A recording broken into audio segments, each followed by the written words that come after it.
पावसाळा आणि भजी हे समीकरणच आहे नाही का? इकडं पावसाळा चालू झाला की आपल्याला भजी खाण्याची इच्छा होते. आपण गरमागरम वेगवेगळ्या प्रकारचे जसे भजी करतो, तसाच आज वेगळा असा भज्यांचा प्रकार मी इथं करत आहे.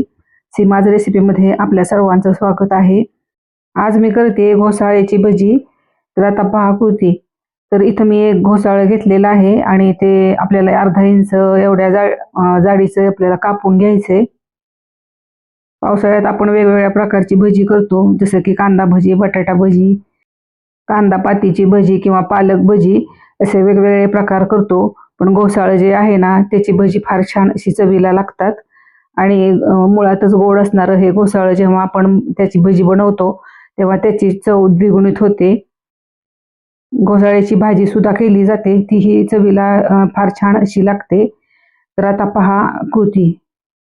साधारणपणे अर्धा इंच जाडीचं आपण घोसाळ्याची जे चकत्या आहेत त्या कापून घ्यायच्या आहेत आणि मीठ घालून पाण्यामध्ये आपण त्या भिजत ठेवायच्या. तोपर्यंत इथं आपण भज्यांसाठी जे बेसन पीठ घेणार आहोत ते आपण तयार करून घ्यायचं आहे. त्यासाठी इथं मी घेतलेलं आहे 3 मोठे चमचे एवढे बेसन पीठ. त्यामध्ये घालायची 1 चमचा हळद, लाल पूड आहे ती 2 चमचे घालते, 1 चमचा मीठ घालायचे, 2 चमचे ओवा मी इथं घेतलेला आहे. पण हा ओवा जो आहे तो हातावर चोळून घालायचा आहे. जेव्हा आपण अशा प्रकारे ओवा आपण भज्यामध्ये घालतो, त्यावेळेस भज्यांचा जो सुवास आहे तो छान येतो आणि चवीलाही ते भजी खमंग अशी लागतात. याशिवाय अजून जर तुम्हाला जर हे भजी जर चटकदार असे बनवायचे असतील किंवा मसालेदार असे बनवायचे असतील, तर तुम्ही यामध्ये जे धणे आहेत आणि जिरे आहेत त्यांची पूडही करून घालू शकता. त्यामुळेही या भाज्यांना छान अशी चव येते. आता मी इथं जे बेसन पीठ घेतलेलं आहे, तर बेसन पीठ दळतानाच मी यामध्ये तांदळाचा समावेश करते. त्यामुळे कोणताही पदार्थ आपण जेव्हा बेसन पिठाचा करतो, त्यावेळेस तो पदार्थ कुरकुरीत आणि छान असा होतो. त्यामुळं यामध्ये मी आत्ता तांदळाचं पीठ घातलेलं नाही आणि आपल्याला हे पीठ आहे ते चांगलं घोटून असं कालवून घ्यायचे. त्यामुळं काय होतं की हे पीठ तुम्ही जेव्हा थोडं भिजत ठेवता, तेव्हा जे भजी आहेत ते फ्लफी आणि हलके असे होतात. जेव्हा आपण कांदा भजी किंवा बटाटे भजी करतो, त्यावेळेस जे भज्यांचं जे पीठ आहे ते तुम्ही जरा 1 तास किंवा अर्धा तास आपण भिजत ठेवलं की भजी कुरकुरीत आणि छान असा होतो.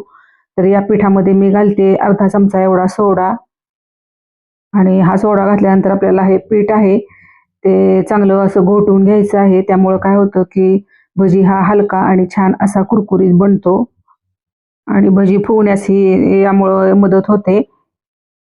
तुम्ही या पिठामध्ये वरून तांदळाचं पीठही घालू शकता. त्यामुळे ही भजी कुरकुरीत होण्यास मदत होते किंवा कॉर्नफ्लॉवरचा वापर केला तरीही चालू शकतं. आता मी गॅसवर कढई ठेवलेली आहे आणि त्यामध्ये तेल ओतून घ्यायचे. या भाज्यांसाठी तेल जास्त लागत नाही. अगदी थोड्या तेलामध्ये हे भजी छान असे तळून होतात आणि सुरुवातीला थोडा मोठा गॅस ठेवून आपल्याला हे तेल तापवून घ्यायचे आणि तेल तापल्यानंतर आपण जेव्हा भजी कढईमध्ये घालतो, त्यावेळेस गॅसची फ्लेम ही बारीक ठेवायची आहे आणि पाहू शकता आपण आधी तेल चेक करून बघायचे तेल आपलं तापलेलं आहे की नाही.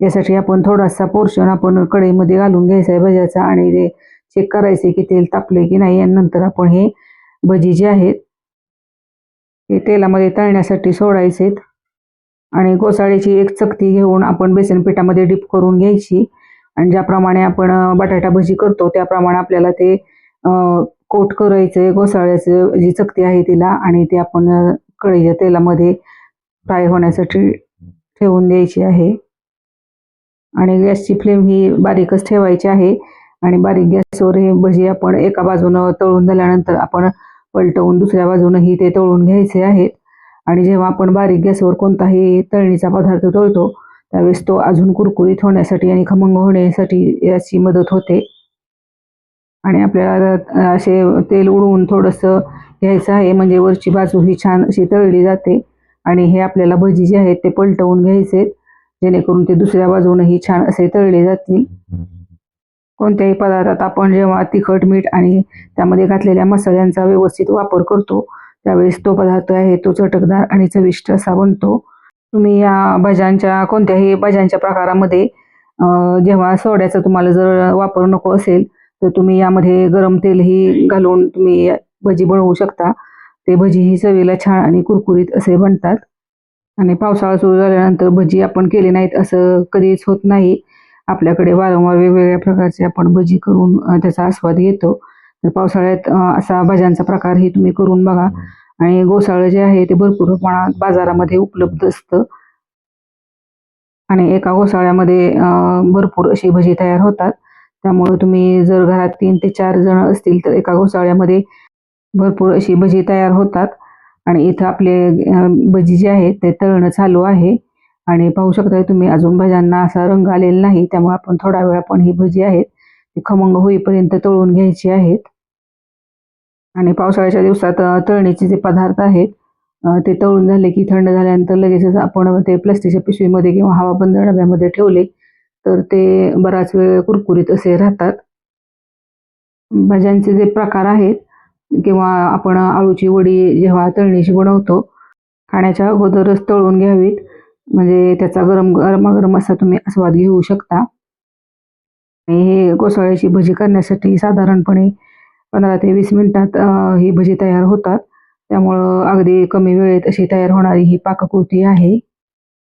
जर तुमच्याकडे पाहुणे येणार असतील किंवा तुमच्याकडं बिशीची पार्टी किंवा काही कार्यक्रम असेल, त्यावेळेस तुम्ही आयत्या वेळेस ही भजी तयार करून ही ठेवू शकता आणि त्याचा आस्वाद घेऊ शकता. इथं माझी ही गोसाळ्याची भजी आहे ही तळून झालेली आहेत. आणि पाहू शकता तुम्ही कुरकुरीत आणि खुसखुशीत अशी लागणारी आणि चवीला चटकदार असणारी ही भजी तयार झालेली आहेत. चॅनलला लाईक करा, सबस्क्राईब करा आणि शेअर करा.